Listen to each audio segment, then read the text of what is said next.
mmene president wa dziko lino Dr. Lazarus Chakwera wafikira lero ku Mangochi pamene kufika malo ano ndipo zonse zikhala kuti kamba pamene president akhale akuyendera malowa kuona zinthu zosiyanasiyana zimene zikuchitika kuno ku hotel.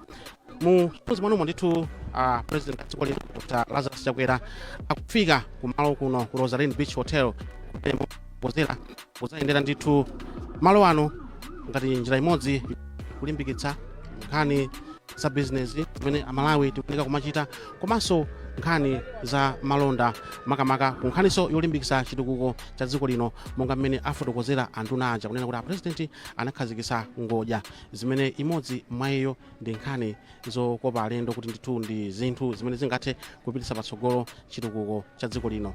Kotero ulendo umenewu ndi mbali naso yolimbikitsa nkhani zokopa alendo chifukwa chokuti malo ano kwenikweni ntchito imene akugwira ndi kulimbikitsa nkhani zokopa alendo kuti adzifika mdziko muno komanso akakhale amalawi ake tizifika kumalawi kuno ndithu kudzachita nawo zimenezi mene dziko likuyeneka kuti liziyendera. Ndikambe ponena kuti president akufika komanso kwabwera anthu osiyanasiyana amene abwera kuzachingamira president. Ndaona kuli mafumu komanso ndaonanso kuti kuli bwanamkubwa wa konsolo ya Mangochi makamaka ija municipality, kuli akuluakulu aboma amene afika ndithu kuzayenda nawo ndi president Chakwera pamene akuzayendera malo ano. Kuliso akuluakulu antchito zokopa alendo za tourism muno Mangochi, ndipo onsewa kufika kumeneku ndithu ndi kufuna kutsimikizira kuti ulendo umenewu ndi ulendo ofunikira kwambiri pamene president Chakwera akuzayendera malo ano. Pano president kwa anthu amene abwera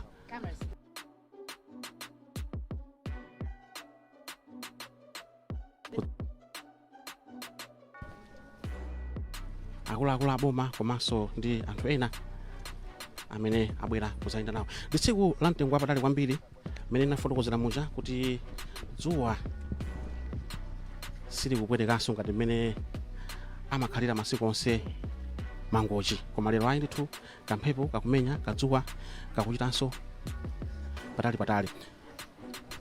Chachikulu nchonena kuti mmene timadziwira kuti kuno ku Mangochi ndi kuchimake kwa zokopa alendo, ndipo malo ngati amene wa Rosalind Beach Hotel ndi amodzi mwa malo amene boma ngati lino la Mangochi tikuyeneka kukhala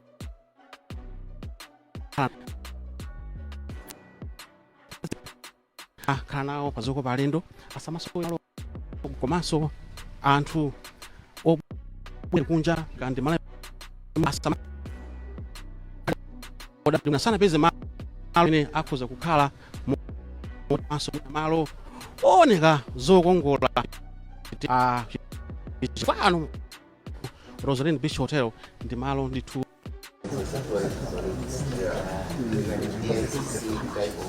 conference facility here. And when the Sunday Comesa, all these big international conferences to the site. Because otherwise the only limiting factor is there's no big conference facility to take 1,000 delegates. But if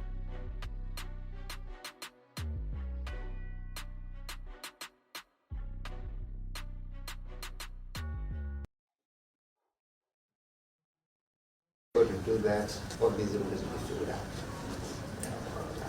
Tourism is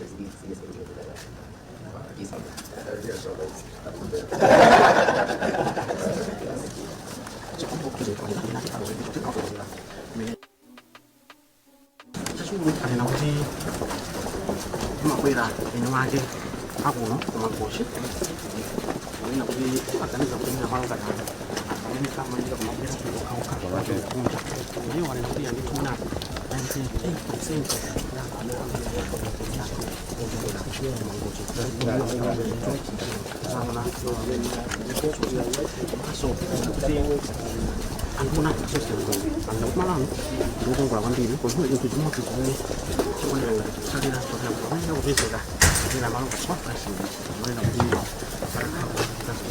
have created a small room. Just excuse me. Tiny ones, so that